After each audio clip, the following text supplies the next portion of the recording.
5월에 이 변화의 삶의 주제 이제 마지막 시간이 되었는데요. 오늘 말씀 주제는 두 가지입니다. 첫째는 우리에게 보배는 무엇인가? 또 두 번째는 우리는 누구인가라는 그러한 주제를 가지고 말씀을 나누겠습니다. 나눠드린 노트 고린도후서 4장 7절 말씀을 우리 한번 읽도록 하겠습니다. 시작. 우리가 이 보배를 질그릇에 가졌으니 이는 심히 큰 능력은 하나님께 있고 우리에게 있지 아니함을 알게 하려 함이라. 아멘. 이게 보배라는 말이 나옵니다. 이 보배라는 말은 그다음에 보물, 아주 귀중한 것을 이렇게 저축하는 것, 쌓아두는 것을 가리키고요. 동방 박사들이 예수님께 왔을 때 그 보배압을 열어 황금과 유향과 모략을 드렸다라고 할 때 이 보배압이 바로 오늘 말한 이 보배라는 말이고요. 예수님께서 너희가 보물을 땅에 쌓아두지 마라, 보물을 하늘에 쌓아두라 할 때 이 보물과 같은 단어입니다. 그리고 밭에 감추인 보화의 비유 있잖아요. 그때 이 보화라는 단어도 동일한 단어입니다. 데사우로스라는 단어로 가장 귀한 것을 뜻하는 거죠. 그러니까 밭에 감추인 보화의 비유를 우리가 생각하자면 그 보화를 얻기 위해서 자신의 모든 것을 다 올인하지 않습니까? 그만큼 귀하게 여기는 것을 가리켜 이 보화라고 할 수가 있습니다. 그래서 성경에서 말하는 이 보화가 무엇인지와 또 내가 생각하는 이 보화가 무엇인지 이것을 한번 비교해 볼 필요가 있습니다. 여러분들에게 있어서 보배, 가장 소중한 것은 무엇입니까?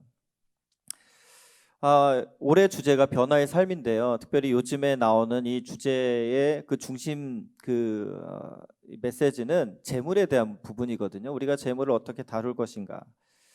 아무래도 이 요즘 시대에는 보배라고 한다면 재정, 물질, 돈 이런 것을 많이들 생각할 수가 있습니다. 그래서 우리 안에 어떤 것을 내가 가장 귀하게 여기고 그것에 마음을 두고 있는지를 살펴보는 것이 좋을 것 같습니다. 화면 한번 보여주세요. 올해 연초죠. 그 둘째 아이와 이렇게 서점을 갔는데 이런 책이 있더라고요. 내 멋대로 아빠 뽑기. 제가 아빠인데 혹시 둘째가 어떤 아빠를 뽑을지 궁금해가지고 물어봤어요. 저기 글자가 잘 안 보이지만 제가 이제 설명해 드리면 첫 번째가 잘 놀아주는 아빠, 두 번째가 운동 잘하는 아빠, 세 번째가 잔소리 안 하는 아빠, 네 번째가 멋쟁이 아빠, 다섯 번째가 부자 아빠였어요. 딸이 어떤 거 뽑을래 했을 때 1번 잘 놀아주는 아빠 뽑을 줄 알았거든요. 근데 아닌 것부터 먼저 제하기 시작하더라고요. 운동 잘해서 뭐해? 근육질 아빠 나하고는 별 상관이 없어 이렇게 얘기를 하고, 멋쟁이 아빠는 좀 재수 없을 것 같아. 자기만 멋있으면 뭐하냐 이거죠. 그러면서 부자 아빠 좀 땡긴다. 예, 벌써 이제 중학교 들어가는 딸아이의 마음에는 이 부자 아빠가 땡긴다는 이러한 이야기를 하는 걸 들으면서 뭔가 아이들의 마음도 놀아주고 하는 거 이젠 놀아달라고 안 해요. 놀아주세요 해야지 놀아주는 거지. 그래서 이제 많이 화면 지워주셔도 돼요. 많이 이제 아이들도 바뀌어가고 있구나. 나에게 뭔가를 해줄 수 있는 힘이 되는 이런 뭐 아이의 마음이 뭐 그렇다고 해서 뭐 이상한 이런 건 아니잖아요. 여러분, 우리가 살아가면서 필요한 것이 재정, 부 이런 것은 사실입니다. 그러다 보니까 모든 것을 선택할 때 그런 것에 대해서 마음을 쓰게 되고 그것을 귀하게 여기는 경향이 있죠. 여러분이 만약에 이렇게 아빠 뽑기를 한다면 어떤 아빠 뽑으시겠어요? 여러분은 남편 뽑기? 가장 부질없는 질문입니다. 지금 있는 남편을 가장 귀하게 여겨서 딴 생각하지 마시고 이렇게 잘 섬기며 사랑하며 사시기 바랍니다. 우리가 하나님을 사랑하며 살아갈 때 다른 하나님이 귀하게 여기는 것과 우리가 귀하게 여기는 게 맞을 때 그것이 행복이고 그것이 기쁨인 것입니다. 중앙일보 2006년 2월에 이런 기사가 났습니다. 학생들에게 졸업 시즌을 앞둔 학생들에게 졸업 선물로 제일 받고 싶은 거랑 받기 싫은 거. 그랬을 때 가장 받기 싫어하는 선물 1순위가 뭔지 아십니까? 마음의 선물. 야, 축하해. 내 마음이야. 제일 싫어한다는 거죠. 여러분은 어떤 선물을 받기 원하세요? 어버이날이 이제 지났지만 어버이날 때 그 자녀들이 아버지 어머니 사랑합니다. 마음의 선물입니다. 하면 기쁘십니까? 아니죠. 저는 아직까지는 10년 뒤, 20년 뒤는 어쩔지 모르겠지만 지금은 마음이 담기는 선물이 이렇게 굉장히 이렇게 감동이 되고 좋더라고요. 왜냐하면 지금은 애들이 주는 게 다 호주머니에서 나간 거고 아내가 하는 것도 다 거기서 나가는 거지. 근데 아이들이 독립하면 또 달라질지도 몰라요, 그렇죠? 야, 마음의 선물은 뭐냐? 뭔가 보이는 게 있어야지 이럴지도 모릅니다. 한 중년 남자가 이렇게 얘기했습니다. 나는 먹고 살기 위해서 치열하게 살고 있습니다. 그런데 지금처럼 치열하게 살 필요가 없을 때를 기다리고 있습니다. 나는 나의 노후가 준비될 때를 위해 일하고 있으며 그런 때가 오면 은퇴할 것입니다. 이 남자의 보물, 최고의 가치는 무엇이죠? 안정된 노후예요. 그것을 위해서 살아가고 있는 거예요. 이해가 되면서도 한편으로서는 좀 아쉬운 마음이 느껴지기도 합니다. 과연 그것이 인생의 전부인가? 그걸 놓고만 살아가고 있는 건가? 명절 때 장인어른을 만나면 이런 얘기를 종종 하십니다. 얼마 전에 친한 친구가 비읍 이응 친구가 죽었어. 그 친구는 학교에서 학생들을 이렇게 가르치는데 이제 은퇴해서 이제 좀 놀고 좀 즐기려고 하는데 갑자기 죽었어라고 하면서 되게 아쉬워하는 그런 얘기를 하십니다. 다음번 명절에 갔을 땐 또 어떤 친구가 친한데 갑자기 그 친구 또 갔네 이렇게 좀 안타까워하는 그런 얘기를 이렇게 하십니다. 이제 뭔가 열심히 살았고 이제는 좀 편안하게 좀 즐겁게 살아도 될 때가 됐는데 아니 어떻게 이렇게 세상을 떴는지. 우리가 안정된 노후를 바라고 살아가지만 그것만 바라보고 살다가 하나님이 그때 부르신다면 얼마나 허무한 인생이 되겠습니까? 우리가 보배라고 생각했던 것들이 정작 나에게 아무런 도움이 되지 않는다는 것을 깨닫는 순간 우리 인생은 참 덧없이 느껴질 수밖에 없습니다. 그게 안목의 정력이든 육신의 정력이든 이생의 자랑이든 재물이든지 간에 사람이든지 간에 가장 중요한 것에 대한 내가 중심을 잘못 두게 되면 그것이 무너지면 우리 자신이 그냥 무너지는 것을 경험하게 되는 거죠. 그렇다면 성경에서 말하는 가장 중요한 보배가 무엇입니까?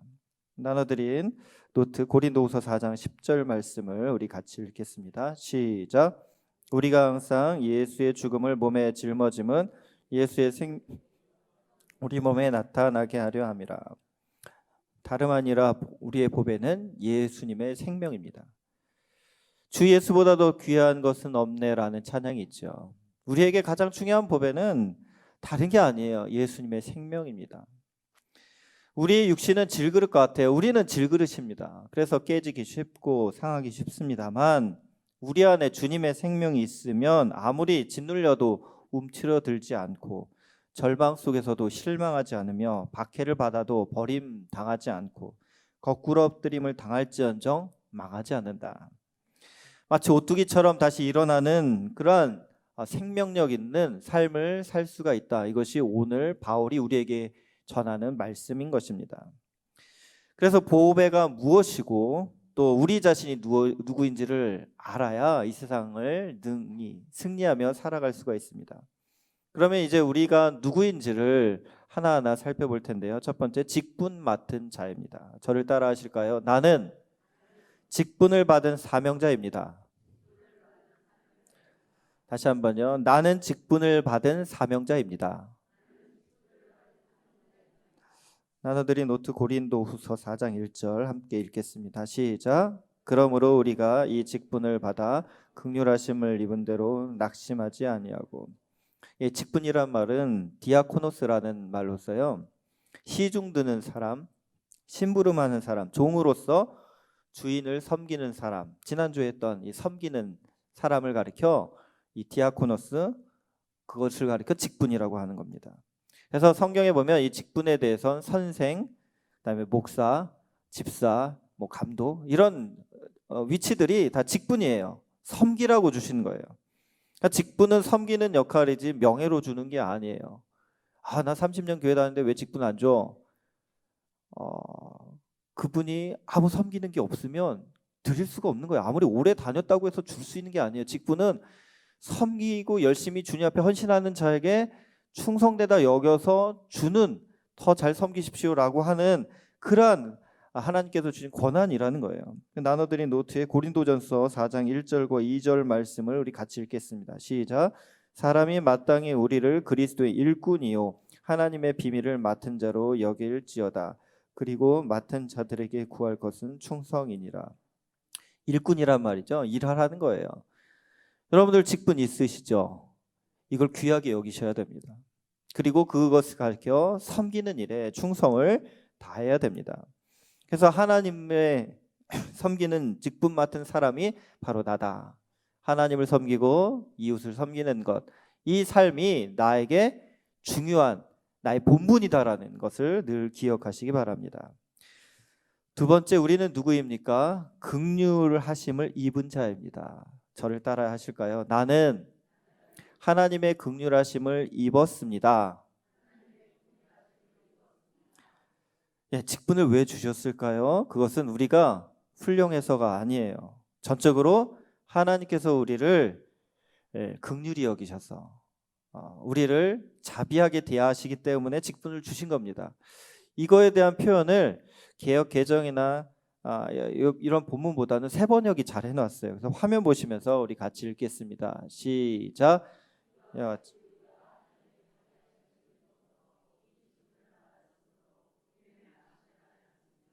하나님의 자비하심을 힘입어서 이 직분을 받았다라고 나오고 있지 않습니까? 하나님의 자비하심으로 직분을 받은 거예요. 그래서 바울은 고백하죠. 나눠드린 노트에 고린도전서 15장 10절을 한번 읽겠습니다. 시작. 그러나 내가 나된 것은 하나님의 은혜로 된 것이니 내게 주신 그의 은혜가 헛되지 아니하여 내가 모든 사도보다 더 많이 수고하였으나 내가 한 것이 아니요 오직 나와 함께 하신 하나님의 은혜로라. 우리가 무언가 이렇게 잘하고 또 직분을 잘 감당하고 있다라는 것은 하나님의 은혜라는 것을 먼저 기억해야 됩니다. 나의 나된 것은 다 하나님의 은혜로 된 것이다 라고, 내가 다른 사도보다 수고를 많이 했지만 이 모든 것이 다 나와 함께 하신 하나님의 은혜다라는 이 사실을 잊지 말아야 됩니다. 마귀가 우리를 넘어뜨리는 방법 중에 하나는 교만이에요. 너가 그렇게 잘했지, 너가 그렇게 훌륭하니까 일을 이루었지. 고린도전서 10장 12절 말씀 노트에 있습니다. 같이 읽겠습니다. 시작. 그런즉 선줄로 생각하는 자는 넘어질까 조심하라. 그래서 우리가 누구인가를 생각하는 것 늘 중요합니다. 나는 긍휼하심을 입은 사람이다. 하나님께 긍휼하심을 입은 사람, 하나님의 은혜로 사는 사람이라는 거죠. 하나님의 도우심 없이는 한순간도 살 수 없는 존재라는 겁니다. 하나님께서 우리의 죄를 예수 그리스도의 보혈로 깨끗이 씻어 주셨죠. 그리고 우리의 연약함을 친히 담당해 주셨으니까 우리가 하나님의 일을 감당할 수 있는 것입니다. 또한 성령님께서는 지금도 우리의 연약함을 도와주셔서 말할 수 없는 탄식으로 우리를 위해 친히 간구하고 계십니다. 그렇기 때문에 우리가 살 수가 있는 거예요. 로마서 8장 26절도 우리 같이 읽겠습니다. 시작. 이와 같이 성령도 우리의 연약함을 도우시나니 땅이 기도할 바를 알지 못하나 오직 성령이 말할 수 없는 탄식으로 우리를 위하여 친히 간구하시느니라. 여러분을 위해서 성령님께서는 기도하고 계십니다. 내가 길을 잘못 가다 하더라도 하나님, 성령께서는 우리를 위해서 기도하고 계셔요. 그래서 우리가 다시 진리의 길을 걷도록, 하나님의 뜻 가운데 거하도록 계속 하나님께서는 우리를 돕고 계시다는 겁니다. 우리 스스로 뭔가를 할 수 있는 게 아무것도 없어요. 긍휼하심을 입은 사람이라는 긍휼 의식이 있어야 됩니다. 하나님 감사합니다. 그렇게 나오는 거죠. 그래서 긍휼의 의식이 있는 사람은 하나님께 어떤 상황이 있어도 그래요. 그럼에도 불구하고 감사합니다라는 고백을 할 수가 있는 것입니다. 하나님이 어떤 분이시냐? 야고보서 5장 11절 말씀 또 같이 읽으실까요? 시작. 성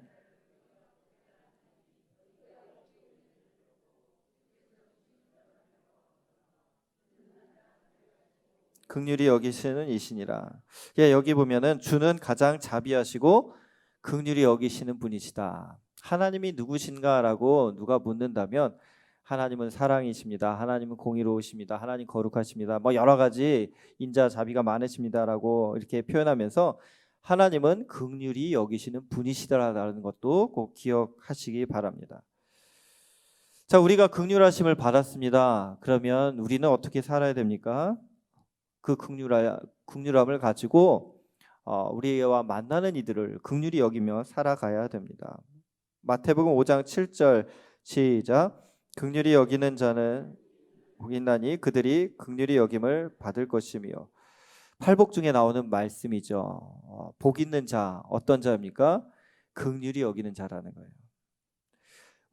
하나님께서는 우리가 누군가를 긍휼히 여길 때 참 기뻐하셔요. 그런 마음으로 살아가는 것을 하나님은 굉장히 흡족히 여기십니다. 마태복음 9장 13절을 함께 읽겠습니다. 시작. 너희는 가서 내가 긍휼을 원하고 제사를 원치 아니하니라 하신 뜻이 무엇인지 배우라. 나는 의인을 부르러 온 것이 아니요 죄인을 부르러 왔노라 하시니라.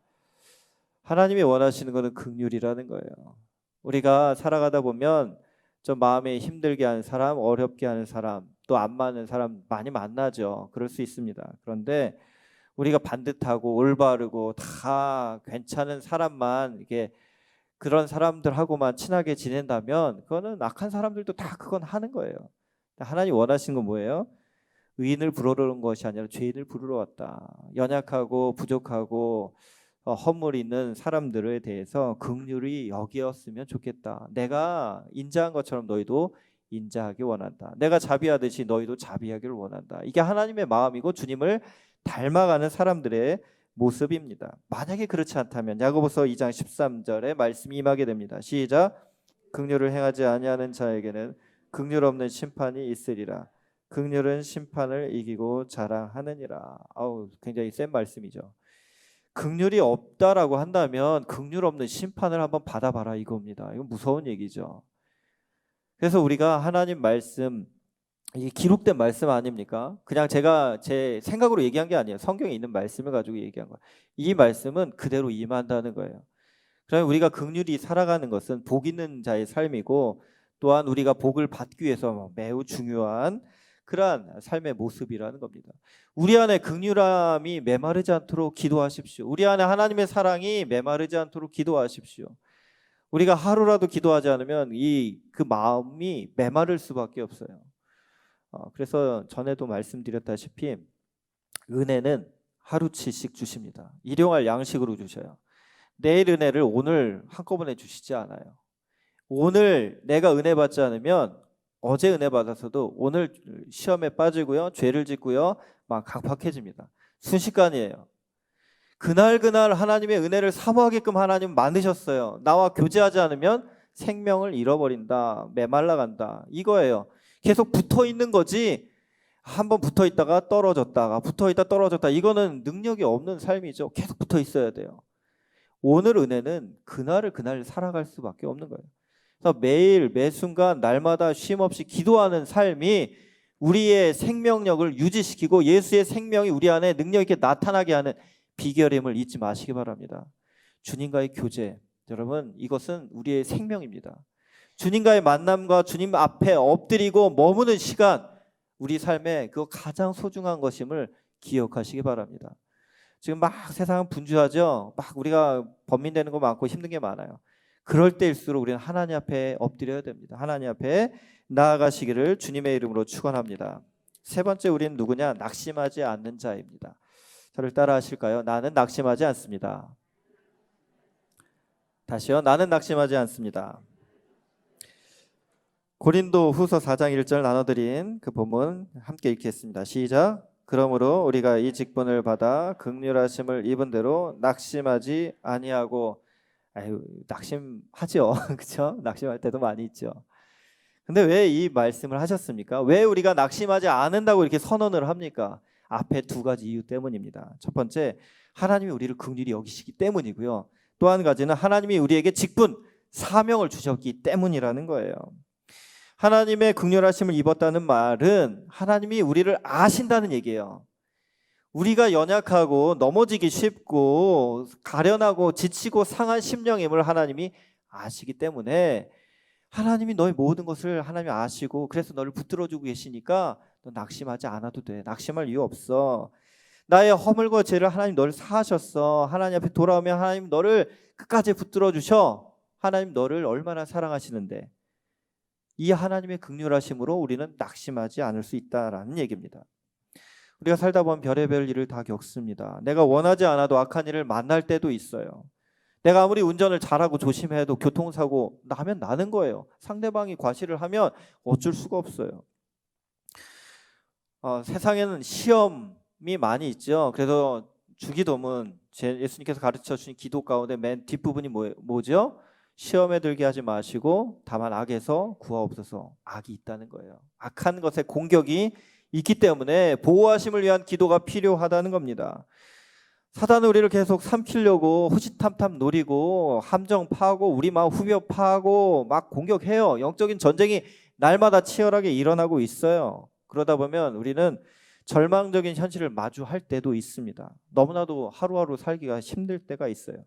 그럴 때 우리를 긍휼히 여기시는 하나님을 바라보시기 바랍니다. 그 누가 나를 알아주지 않다 하더라도 세상에 나밖에 없는 절대 고독과 외로움이 있다 하더라도 하나님은 내 마음을 헤아리시고 아신다라는 것 늘 기억하시기 바랍니다. 요즘에 이렇게 성경 말씀을 보다가 책을 보면서 이렇게 생각나는 네 사람이 있어요. 그 다음에 요셉, 그리고 아브라함, 욥, 다윗. 이 사람들의 특징이 뭡니까? 연단의 시간이 되게 길었어요. 힘든 시간들이 되게 많았어요. 절대 고독과 외로움 속에서 쫓겨다니고 감옥에 갇히고 억울함 당하고 야 아들 주신다고 하면서 25년 동안 안 주시고 참 언제 주시냐고 막 그런 인고의 시간이 있었어요. 그때 하나님을 바라보는 자들 망하지 않았더라고요. 하나님은 다 알고 계신다. 내 딸아 내 아들아 힘을 내라 내가 도와주리라.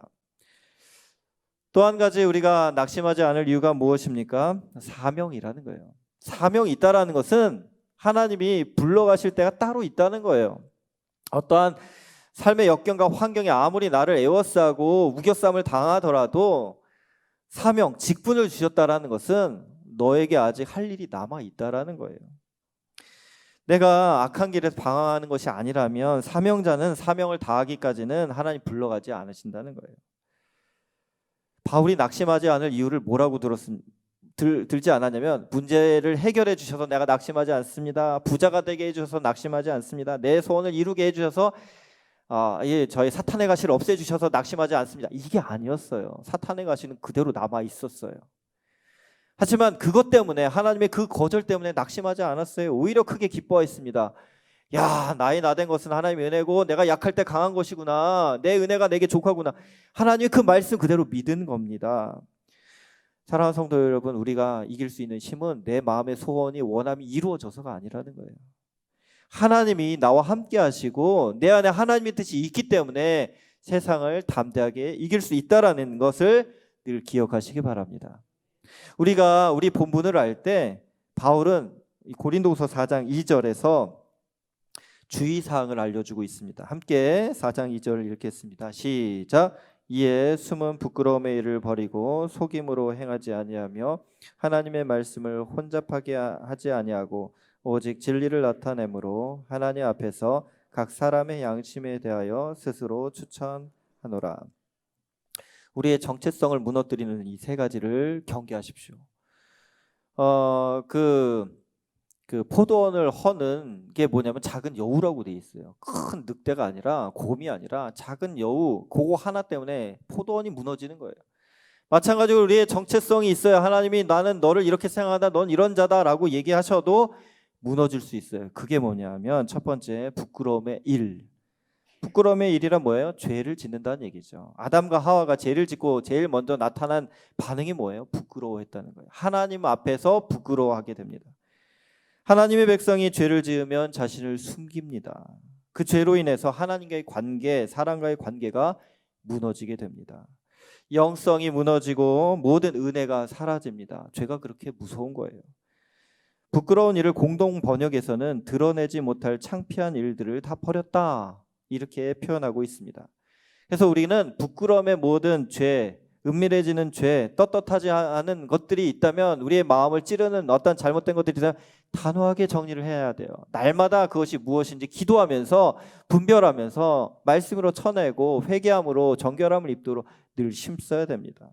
두 번째, 속이지 말아야 된다라고 얘기하고 있습니다. 하나님은 진실한 분입니다. 근데 마귀는 거짓의 압이라고 되어 있어요. 거짓말은 공동체를 파괴하는 힘이 있어요. 아무리 99개의 진실을 얘기해도 거짓말 하나로 다 무너지게 되는 거예요. 그것은 굉장히 영향력이 굉장히 커요. 거짓말은 그 어떤 것도 사소한 것이 없어요. 내가 하나님의 사람이냐 아니면 마귀에게 속했냐 구분하는 척도 중 하나는 내 입술의 말을 보면 알 수가 있습니다. 진실의 말을 하느냐. 솔직히 우리가 거짓말 안 하면서 사는 사람들이 어디 있겠습니까? 하다 보면 본의 아니게 이렇게 나오게 되는 경우도 있죠. 근데 그걸 노력해야 돼요. 우리 한국 사람의 가장 단점 중에 하나가 뭐냐면 거짓이 좀 많이 익숙한 부분에 있다라고 생각해요. 그러니까 말을 하는데 그냥 쉽게 애기들 이렇게 달랠 때 사줄게 하고서 안 사주잖아요. 그 거짓말이거든요. 그러면은 미안하다, 내가 약속 못 지켜서 미안하다, 사과를 해야 될 부분이지. 그럴 수도 있지라고 얘기하는 것, 이거 안 되는 거거든요. 그러니까 말을 할 때는 그것에 진실함이 있어야 돼요. 그렇지 않으면 자꾸 이게 쉽게 어떤 면피하기 위해서 자꾸 그것을 하다 보면 하나님이 기뻐하시지 않고 하나님의 영이 근심하시게 된다는 거예요.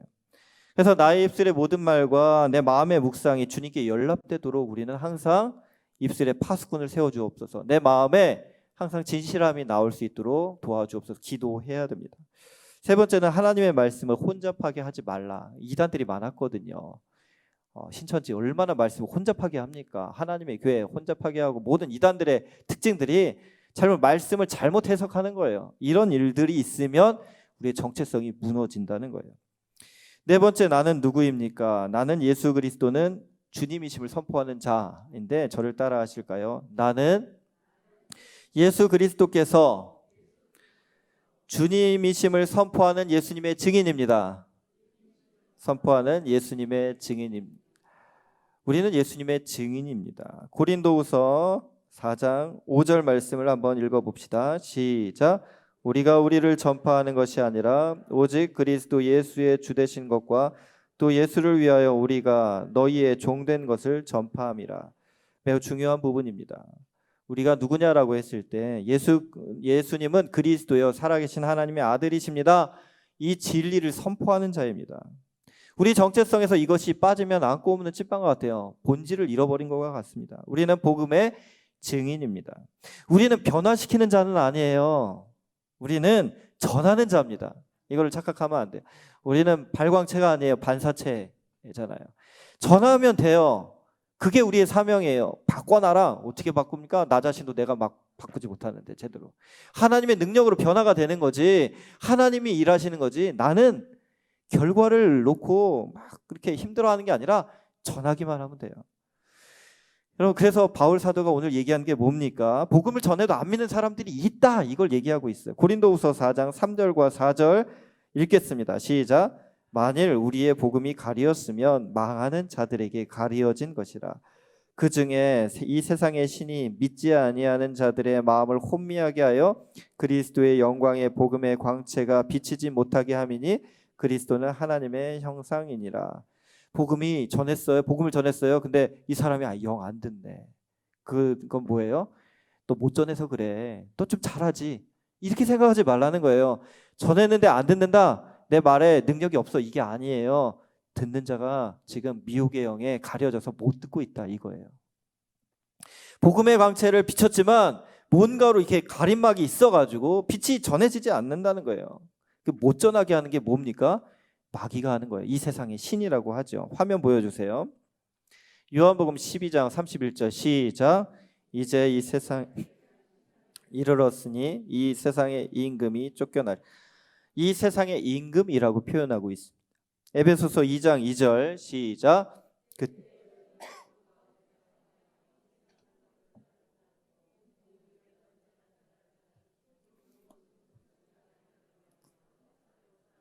네, 이 세상의 풍속을 쫓고 공중의 권세 잡은 자를 따랐으니 이 공중의 권세 잡은 자는 누구에게 역사해요? 불순종의 아들들. 하나님 말씀을 순종하지 않으면 마귀가 역사한다는 거예요. 그리고 에베소서 6장 12절 시작. 우리의 씨름은 혈과 육에 대한 것이 아니요 정사와 권세와 이 어둠의 세상 주관자들과 하늘에 있는 악의 영들에 대함이라. 예수가 그리스도라는 것을 선포한다는 말은 이 세상 임금을 향해 잃어버린 영혼들을 되찾기 위해서 싸우는 십자가 군사가 된다는 말과 같습니다. 쉽게 말해 영적 전쟁을 치르는 자가 된다라는 거예요. 우리는 누굽니까? 십자가의 군병이라는 거예요. 그리스도인은 유람선을 탄 여행가가 아니에요. 전투함을 탄 해병대입니다. 여행가는 푸른 바다를 볼 때 갈매기를 보고 바람을 느끼고 물고기를 보고 사진 찍고 뭘 먹을까 이런 거 고민하잖아요. 어디서 쉴까.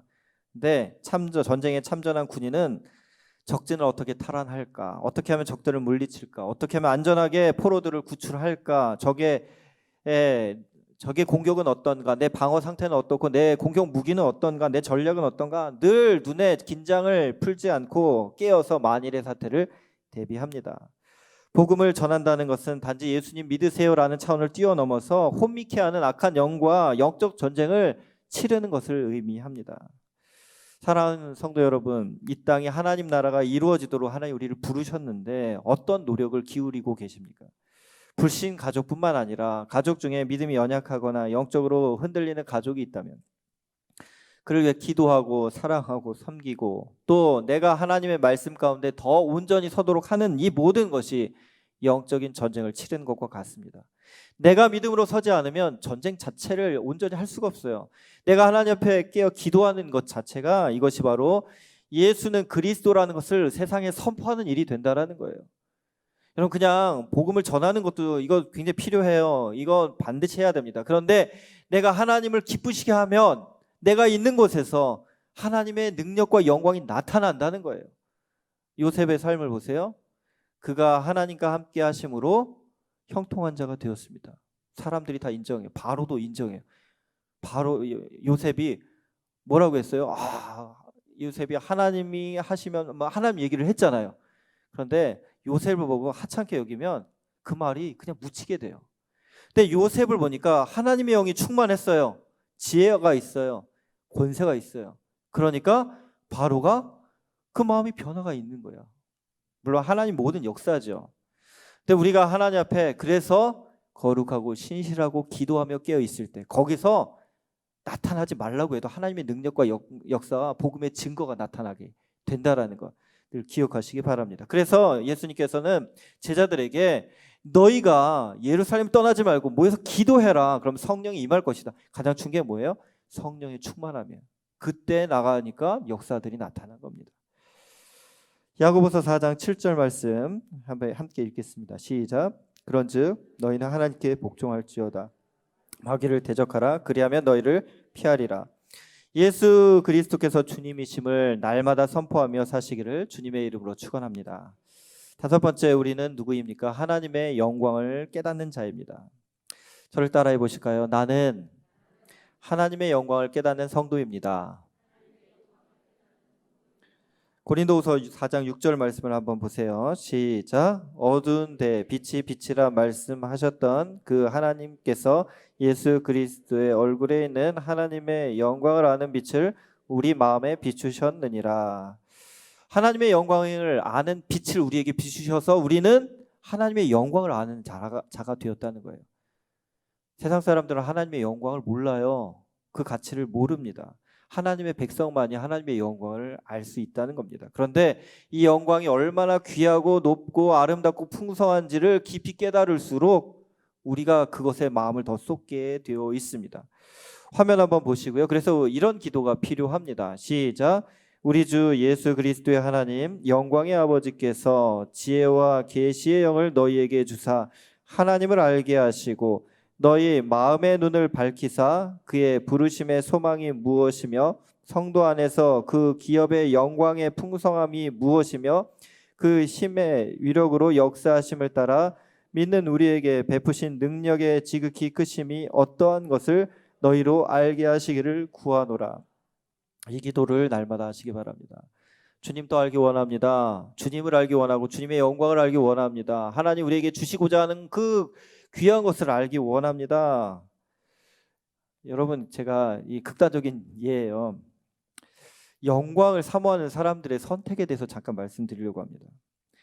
여러분, 만약에 이 두 가지 선택을 할 수 있어요. 아무 고통 없이 편안하게 무병장수하며 부하게 살다가 죽어서 천국에 갑니다. 할렐루야죠. 예, 할렐루야입니다. 근데 천국의 영광은 1단계예요. 근데 반대로 고통이 있어요. 날마다 치열한 영적 전쟁을 치릅니다. 기도하지 않으면 견딜 수 없어서 매일 하나님께 울면서 부르짖어요. 눈물 흘리고 막 통회하고 낙심도 해요. 하나님의 위로를 구해요. 그럼에도 내 뜻이 잘 이루어지지 않아요. 그 가운데서도 믿음을 지킵니다. 하나님의 뜻대로 살려고 발버둥 칩니다. 몸도 아파요. 가난해요. 그러다 천국 가요. 근데 거기서 영광은 100단계예요. 뭘 선택하시겠어요? 자, 벌써 웃으시는 거 보면 예, 알겠습니다. 성경은 분명히 얘기하고 있습니다. No cross, no crown. 하나님의 관점은 천국에 있어요. 우리의 관점은 어디에 있어요? 세상에 있어요. 여기에서 갈등이 생기는 거예요. 저도 고통 없이 살고 싶어요. 그냥 행복하게. 행복이 우리 삶의 목적이 아닌 거 알매도 우리는 행복이 우리의 삶에 고통 없는 삶이 우리 삶의 가장 중요한 기도 제목이 되어버려요. 그렇죠? 고통만 없으면 좋겠습니다. 이게 우리의 가장 큰 기도 제목인 경우가 많죠. 하나님은 그렇지 않다는 거예요. 자, 로마서 8장 17절을 한번 같이 읽겠습니다. 시작. 자녀이면 또한 상속자 곧 하나님의 상속자요 그리스도와 함께한 상속자니 우리가 그와 함께 영광을 받기 위하여 고난도 함께 받아야 할 것이니라.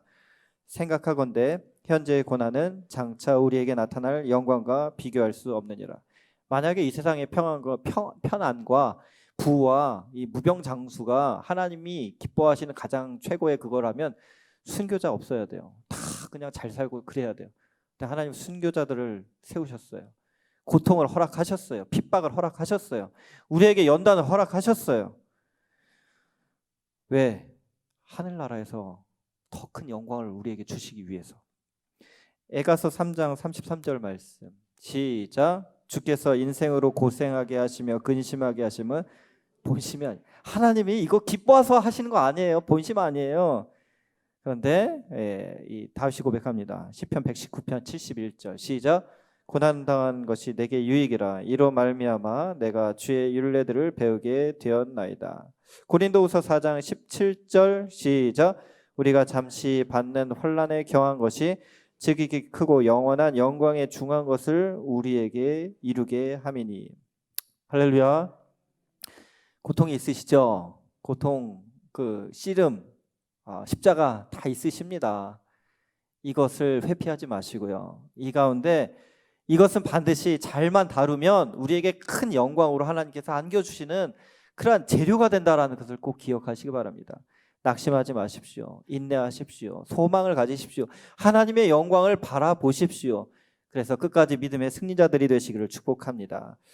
끝으로 보배를 담은 질그릇은 우리입니다. 함께 따라 하실까요? 나는 보배를 담은 질그릇입니다. 여기에는 두 가지 비밀이 담겨 있죠. 우리는 보배가 아니라는 거예요. 질그릇이라는 거예요. 그런데 질그릇이기 때문에 우리는 연약해요. 근데 보배를 담고 있기 때문에 연약하지 않아요. 우리는 낙심해요. 그러나 낙심하지 않아요. 우겨쌈을 당해요. 근데 쌓이지 않아요. 박해를 받아 버림받아요. 그런데 버림받지 않아요. 우리는 설령 죽어요. 근데 죽지 않아요. 이게 무슨 말입니까? 말 앞뒤가 안 맞지 않아요? 이상한 말이죠. 그런데 이것은 진리라는 거예요. 우리는 질그릇입니다. 누가 우리에게 독한 말하면 우리는 상처받아요. 분노가 생기고 쓴뿌리가 생깁니다. 어려운 일이 있으면 우리 막 무너져 내려요. 우린 연약해요. 또 뭔가 일이 잘 되면 우린 또 쉽게 교만해져요. 유혹받을 때 넘어지기도 해요. 우리 존재가 그렇다는 거예요. 질그릇 같다는 거예요. 그런데 우리 안에 예수의 생명이 있을 때 이것들을 이겨나갈 수 있다는 겁니다. 하나님 우리를 사랑하시기 때문에 우리의 연약함에도 불구하고 우리가 강한 자로서 하나님의 쓰임받는 자로서 존귀한 자로서 살아갈 수 있다는 겁니다. 고린도후서 12장 5절 말씀을 우리 같이 읽겠습니다. 시작. 내가 이런 사람을 위하여 자랑하겠으나 나를 위하여는 약한 것들 외에 자랑하지 아니하리라.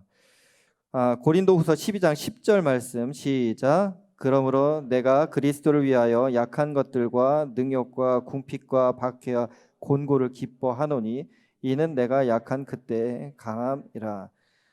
누가 능욕과 궁핍과 박해와 곤고를 기뻐하는 사람이 어디 있어요? 그런데 그럴 때 우리가 약해지는데 그때 하나님의 은혜가 더욱더 풍성하다. 더 내가 새로워진다. 여러분 넘어지셨습니까? 다시 일어나면 됩니다. 예수 그리스도의 능력으로 우리는 다시 일어날 수가 있습니다. 우리의 어떠한 씨름 때문에, 나약함 때문에, 죄 때문에 무너지고 좌절하고 힘들어합니까? 아니에요. 우린 다시 일어날 수 있어요. 예수 안에 있는 생명의 성령의 법이 죄와 사망의 밤에서 너를 해방하였다. 우리는 해방된 자입니다. 믿음으로 선포하며 끝까지 피 흘리기까지 죄와 싸우며 회개하며 주님을 붙들면 되는 거예요. 우리에겐 소망이 있어요. 우린 절망이 아니에요. 우린 능력이 있습니다. 하나님이 우리와 함께 하시기 때문에 어떠한 상황이 있든지 넉넉히 이길 수 있는 힘이 우리에게 있는 줄 믿으시기 바랍니다. 우리는 직분 맡은 자입니다. 하나님의 긍휼하심을 받은 자입니다. 그래서 낙심하지 않습니다. 예수 그리스도는 주님이심을 선포하며 날마다 영적 전쟁을 치르는 자입니다. 하나님의 영광을 깨달은 자입니다. 보배를 담은 질그릇으로 약하지만 강한 자입니다. 이 말씀을 가지고 늘 기억하면서 승리하시기를 주님의 이름으로 축원합니다. 우리 예수를 나의 구주 삼고 1절과 3절 부르고 잠시 기도하고 마치겠습니다. 말씀을 생각하면서 예수를 나의 구주 삼고 성령과 피로 거듭난 자로 살아가기를 소망합니다. 예수를 나의 구주 삼고 성령과 피로써 거듭나니 이 세상에서 내 영혼이 하늘의 영광 누리도다. 이것이 나의 간증이요 이것이 나의 찬송일세. 나 끊임없이 구주를 찬송하리로다. 주 안에 기쁨 누림으로 마음의 풍랑이 잔잔하니 세상과 나는 간 곳 없고 구속한 주만 보이도다. 이것이 나의 간증이요 이것이 나의 찬송일세. 나 사는 동안 끊임없이 그 주를 찬송하리로다. 우리 조용히 1분간 우리 자신을 놓고 하나님 앞에 고백하며 나아가겠습니다.